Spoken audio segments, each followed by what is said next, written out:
가치관하고 일본 사람이 가지고 있는 고유의 가치관이 같이 공유가 안 되는 부분이 있어요. 이제 그런 사실 그 오래 이렇게 터전에서 생활을 하고, 그죠? 안에서 학교 다니고 교회 본부에 근무하고, 저도 6년 동안 그 생활을 하고, 그럼 엄청 자주 가면서 접하게 되니까는 일본과의 그 문화 차이 간섭에서 오는 것들을 막 느끼게 됩니다. 그럼 그건 뭐냐면 한국에서 당연하게 생각하는 거하고 일본에서 당연하고 생각하는 것들 차이가 있는 거예요. 그걸 모르게 되면은 당신은 왜 이처럼 안 하냐라고 오해가 생기게 되는 거예요. 절대로 그런 건 아니고 우리는 우리 식대로 사는 거고 일본 사람 식대로 사는 거예요. 그걸 당신이 이쪽에 맞춰야 된다 이렇게 하는 거는 아니다. 그러니까 부족이 나오게 되겠죠. 예를 들면은 음식 예절만 하더라도 일본 사람들은 커피 걸어가면서 먹으면 안 된다. 커피뿐만 아니라 음식 다 모든 전반에 다 그렇습니다. 무조건 앉아서 먹어야 돼. 물을 마시더라도 앉아서 마셔야 돼요. 이걸 막 어릴 때부터 엄청 교육을 받거든요. 그러니까 막 이런 한국 사람들 커피 막 걸어다니면서 마시는 거에 대해서 사람들이 이상하게 생각하는 거예요. 근데 아니 뭐 잘못된 게 아니고 그런 데서 오는 차이 있죠. 근데 경조사가 생기잖아요. 경조사에 누가 결혼한다,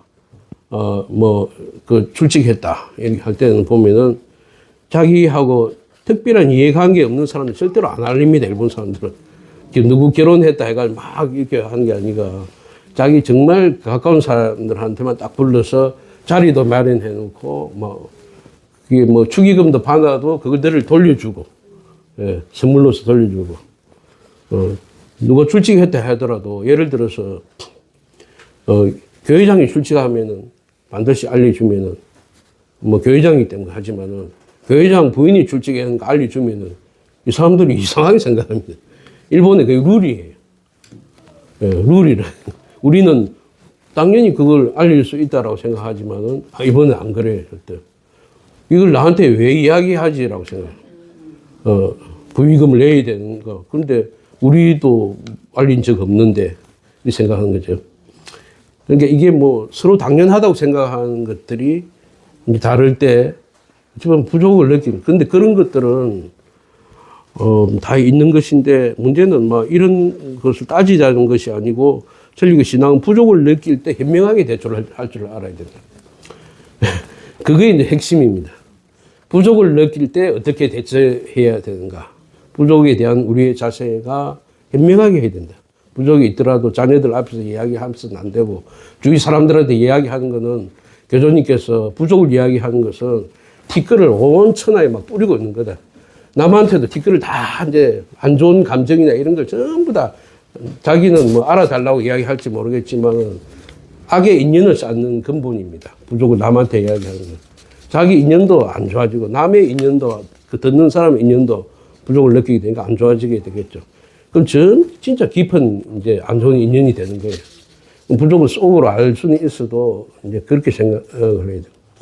오히려 반대로 생각하면 부족을 느낄 때 이걸 현명하게 생각하면은 이걸 참 단노를 하고 이렇게 하면은 내 좋지 않은 인연이 이렇게 벗겨져 간다 이렇게 생각을 하죠. 이게 찬스인 거예요. 부족이 올 때. 그리 생각을 해야 돼요. 그리 안 하고 그냥 반대로 이렇게 생각을 해버리면은 좋지 않아요. 오히려 자기가 잘못하고 있는 그 부족의 인연 뒷글을 남들한테 막 말해버리면 인연이 틀린데 나는 내가 모자라가지고 이렇게 느끼고 있는데 이걸 반성차면서 남들한테 오히려 이기는 그런 말 쓰니 우살을 당한다. 우살 당한다. 우살 당하는 것이 인연을 끊는 길이에요. 오히려 남한테 우살을 주면서 민망함을 주면서 자기 정당한 거 보상받으려 하는 건 이 길에서는 완전히 이제 잘못된 거는 그건 잘못된 겁니다. 그래서 부족에 대한 우리의 자세가 굉장히 중요한 것이다. 말하자면 그런 것을 통해서 우리는 어버이 신님의 존재와 수호에 대해서 하나하나 느껴갈 수 있는 것입니다. 1화편에 보면은 신은 있다면 있고 없다면 없다라고 교주님 말씀합니다. 어떤 사람이 교주님한테 어버이 신님은 정말 있습니까? 하니까 있다면 있고 없다면 없는 거예요. 있다라고 생각하는 사람 마음에는 신님이 있지만 없다라고 생각하는 사람은 신님이 없다라고 했어요. 저는 신님이 없다라고 생각해 본 적은 없어요. 어릴 때부터 이렇게 교회에 오신 분들이 이렇게 수호받고 이런 모습을 보고 왔기 때문에 없다라고 정확하게 말하면 없다라고 생각해 본 적이 없지만은 있다라고는 어렴풋이 알고 있지만은 그것을 체감하게 된 것은 자기가 직접 느껴봐야 역시 그걸 체감을 하게 되는 거예요. 그런 걸 증거증언이라고 말하게 되는 거예요. 저로서 말하자면 증거증언을 처음으로 확실하게 느낀 것은 제 아이의 출산을 계기로 인해서 그런 걸 이제 느끼게 된. 저는 1991년도에 결혼했지만 한 5년 정도 아이가 없었습니다. 그런데 1994년도에 그 터전에 가서 해외부에 근무를 하게 됐죠. 그런데 그동안 아이가 쭉 없다가 불임 클리닉도 다녀보고요. 막 이렇게 했는데 아이가 안 생기는데 1994년 4월 달에 갔나? 3월 말인가? 4월 달에 갔는데 그 다음 달 임신했어요. 바로 임신해가지고 95년도 1월에 2월에 출산을 이제 하게 되는 거예요. 그런 게 정말 신기하더라고요. 가자마자 바로 이제 임신이 되고.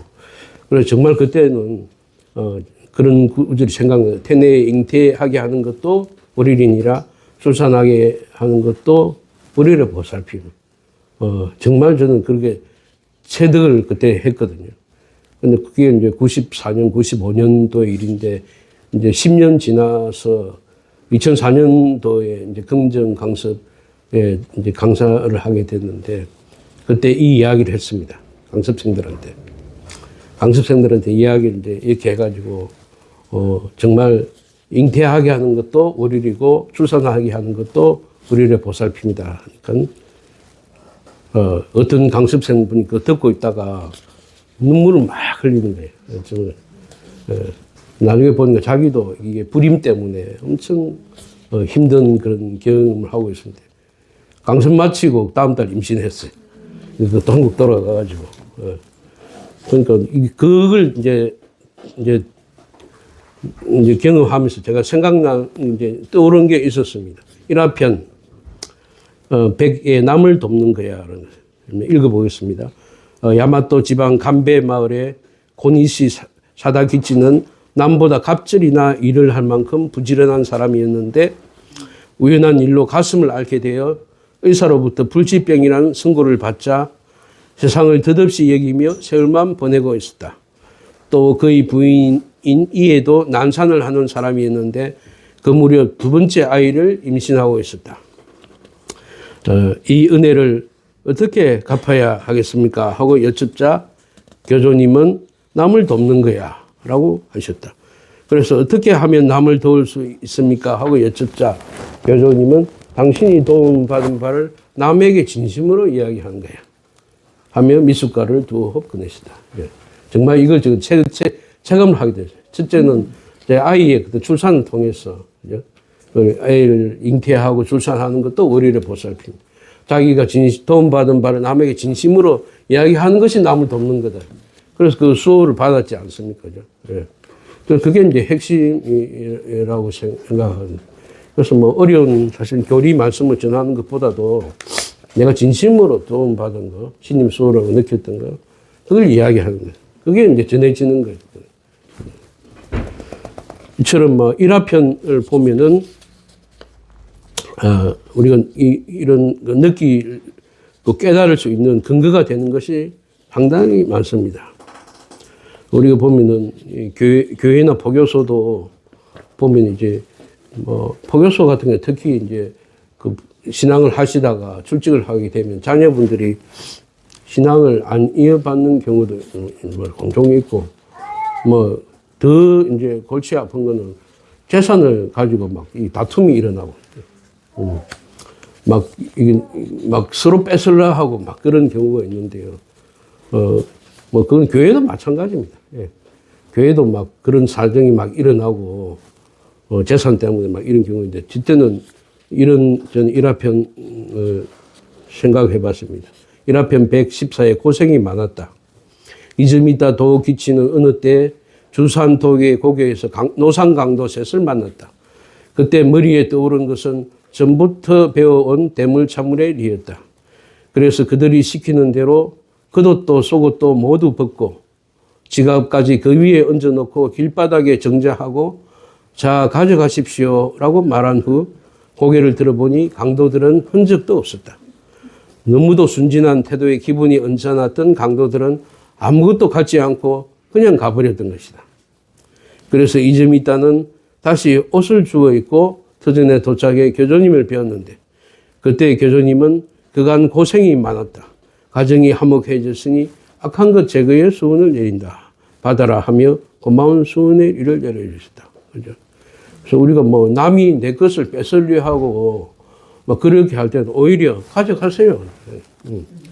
가져가세요. 뭐 도둑 맞았을 때도 막 그렇게 뭐 억울하고 분통하게 생각하지 말고 교수님이 남이 내 악인형 가져가 준 거다.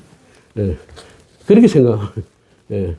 막 맞서서 싸우고 같이 안 뺏기려고 하고 막 이렇게 하면은 뭐 그때는 어떻게 될지 모르겠지만은 우리가 좋지 않은 인연 해결하고 내 운명을 개선하는 데는 도움이 하나도 안 된다. 예. 오히려. 예. 그럼 이 생각해 보면 일화편에 있는 이런 구절도 계속 읽어보면은 교수님의 어떤 가르침이라는 것이 내가 어떻게 받아들이고 이렇게 마음을 가져야 할까 이런 지침서가 되는 거예요. 그래서 읽으라 하는 거예요. 안 읽고 있으면 그냥 보통 사람처럼 걱정하고 의심하고 자기 몸만 그런 거 생각이 쌓여잡혀 있으면 뭐 얼마든지 사회 사람들을 대로 하겠죠. 그런 걸 보면은 인간의 리만 세우고 신의 리를 안 세우면 신의 수호도 옅어진다 했거든. 그런 겁니다. 이 길 가면 우리는 인간의 리를 자꾸 세우려고 해서는 안 돼. 그런데 이런 거 일화편 안 읽고 교조전 안 읽으면 신님의 리가 뭔지도 모르는데 어떻게 뭐 알 수가 있겠어요. 그죠? 예. 뭐 시간이 됐는데 좀 쉬었다. 1시간 20분. 잠깐만 쉬었다. 고맙습니다.